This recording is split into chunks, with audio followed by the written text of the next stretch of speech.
78వ తేదీ. జై బోలో భారత్ మాతాకి జై. ముందుగా యావత్ భరత జాతి ముద్దు బిడ్డలందరికీ కూడా భారతదేశ స్వతంత్ర దినోత్సవ శుభాకాంక్షలు.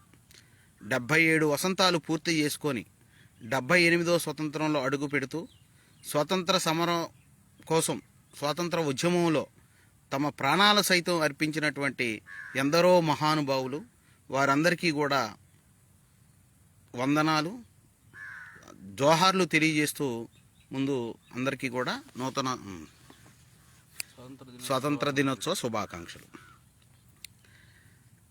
77 ఏళ్ళు పూర్తి చేసుకున్నప్పటికీ కూడా భారతదేశం ఇంకా కూడా అభివృద్ధి చెందుతున్న దేశంగానే ఉండిపోవడం అన్నది ఒక రకంగా బాధాకరమైనటువంటి విషయం.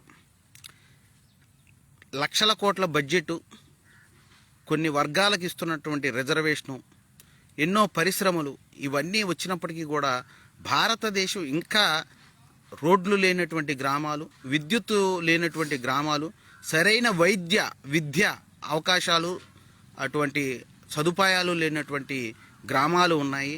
ఇప్పటికీ కూడా వైద్యం అందక హాస్పిటల్కి వెళ్ళే దారిలో మృత్యువాత పడుతున్నటువంటి గిరిజన ప్రాంతాలు ఎన్నో ఉన్నాయి. ఈ 78వ సంవత్సరంలో అయినా సరే వాటన్నిటినీ అభివృద్ధి చేసుకుంటూ అవినీతి రహిత పాలన అందించాలని రాష్ట్ర ప్రభుత్వాన్ని, కేంద్ర ప్రభుత్వాన్ని కోరుకుంటున్నాం. అట్లానే పేద బడుగు బలహీన వర్గాలకు రిజర్వేషన్ కల్పిస్తున్నప్పటికీ కూడా అది సరైన రీతిలో అమలవుతుందా లేదా అన్నది క్లుప్తంగా పరిశీలించి రిజర్వేషన్ ద్వారా ఒకే కుటుంబానికి కాకుండా అట్టడుగున ఉన్నటువంటి కుటుంబాలకు కూడా ఆ రిజర్వేషన్ అందేలాగా, వారికి వినియోగించి వారి యొక్క ఆర్థిక వెసులుబాటు వచ్చేలాగా చూడాలని చెప్పి ప్రభుత్వాలని కోరడం అయినది. 77 వసంతాలు పూర్తి చేసుకున్న మన భారతదేశం రోజు రోజుకి పొల్యూషన్ కానీ, గ్రీన్ అంటే అటవీ ప్రాంతాన్ని తగ్గించుకుంటూ పోతున్నాం. అటవీ ప్రాంతాన్ని పెంచే విధంగా అడవులపై దాడులు జరగకుండా, అటవీ సంపదని తగ్గించకుండా కాపాడాల్సిన బాధ్యత ప్రతి ఒక్క పౌరుడికి ఉంది. మన ఇంటిలో ఒక చెట్టుని, మన ఊరిలో 10 మొక్కల్ని ప్రతి ఒక్క వ్యక్తి నాటాలి, వాటి సంరక్షించాలి, ఈ యొక్క వాతావరణ కాలుష్యాన్ని నియంత్రించాలని ఈ స్వతంత్ర వేడుకల సందర్భంగా తెలియజేస్తున్నాం. అలానే విద్యల్లో ఉన్నటువంటి విద్యార్థులు అచ్చగా విద్యనే కాకుండా క్రీడా రంగంలో కానీ, లేకపోతే చేతి వృత్తి నైపుణ్యాల్లో కానీ, వృత్తి నైపుణ్యాల్లో కూడా తగినటువంటి ట్రైనింగ్లు, కావాల్సినటువంటి శిక్షణ పొంది స్వయం ఉపాధి పొందేలాగా ప్రభుత్వ ఉద్యోగాలు, ప్రైవేటు ఉద్యోగాలే కాకుండా స్వయం కృషి మీద ఎదిగేలాగా కూడా తమ ఆలోచనలు పెట్టుకోవాలని చెప్పి యువతకు ఈ సందర్భంగా సూచనిస్తున్నాం. మహిళలు 77 ఏళ్ల స్వతంత్ర భారతంలో నేటికి మహిళలు కిడ్నాప్లకు గురవుతున్నారు, అత్యాచారాలకు గురవుతున్నారు.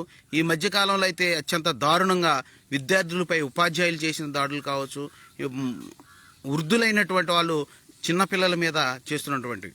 మనందరం కమ్యూనిస్టులు కానీ ఇతర వాళ్ళందరూ కూడా ఏం చెప్తారంటే చైనా అభివృద్ధి చూడండి, జపాన్ అభివృద్ధి చూడండి, లేకపోతే అమెరికా ఎలా వెళ్ళిపోతుందని చెప్తారే కానీ ఆయా దేశాల్లో ఉన్నటువంటి కఠినమైన చట్టాలను భారతదేశంలో అమలు చేసి మహిళా రక్షణ, చిన్నపిల్లలకు రక్షణ కవచంలా ఉండేటువంటి చట్టాలను తీసుకురావాలని ఏ రోజు డిమాండ్ చేయడం నేను చూడలేదు. తప్పు చేసింది ఎవరైనా కానీ వారికి కఠినమైన శిక్ష పడితే కానీ ఈ నేరాలు ఆగవన్నది మనందరం తెలుసుకోవాల్సిన విషయం. రాజకీయ కక్షలో ఈ మధ్య హత్యలు ఎక్కువగా జరుగుతున్నాయి. హత్య గావించబడిన వాడికి అధికార పార్టీ పార్టీ వాళ్ళు ప్రజాధనాన్ని 10 లక్షలు 20 లక్షల ఎక్స్గ్రేషియా ఇళ్ల స్థలాలు అంటున్నారు. అది కరెక్ట్ అయిన విషయం కాదు. హత్య ఎవరైతే చేయబడతారో వారి ఆస్తి జప్తు చేసి బాధిత కుటుంబానికి ఇస్తే ఈ హత్యలు, ఈ నేరాలు తగ్గుతాయే తప్ప ప్రభుత్వం చేయూత ఇస్తాము, మేము ఆదుకుంటాము, ఉద్యోగాలు ఇస్తాము అంటే ఎవరెవరో హత్యలు చేస్తూ పోతుంటారు, ప్రజాధనాన్ని ఇలా ఖర్చు పెడుతూ ఉంటారు. అది కాదు. నేరాలు ఆగాలి, నేరాలు ప్రోత్సహించేలా ఉండకూడదు, నేరాలు ఆగేలా ఉండాలి. నేరాలు ఆగాలి అంటే నేరం చేసిన వాడు ఆస్తి జప్తు చేయాలి, బాధిత కుటుంబానికి ఇవ్వాలి. అప్పుడు మనం నేరం చేస్తే మనం జైలుకి వెళ్ళడమే కాదు, మన ఆస్తి పోయి మన కుటుంబ సభ్యులు కూడా రోడ్డున పడతారన్న భయం వాడిలో ఉంటేనే ఈ నేరాలు ఆగుతాయని ఈ సందర్భంగా తెలియజేస్తున్నాను.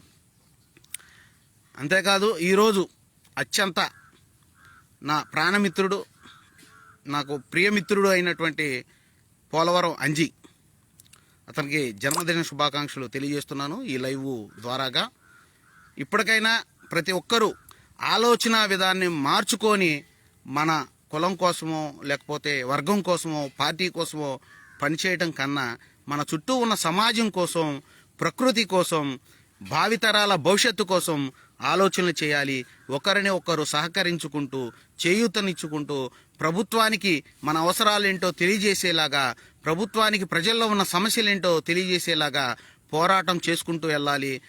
ప్రభుత్వంపై మన యొక్క దృఢమైన గొంతుకను, ప్రజా సమస్యల గొంతుకను, అభివృద్ధి గొంతుకను వినిపించాలని చెప్పి తెలియజేసుకుంటూ సెలవు తీసుకుంటున్నాను. జై హింద్. జై బోలో భారత్ మాతాకి జై. జై హింద్.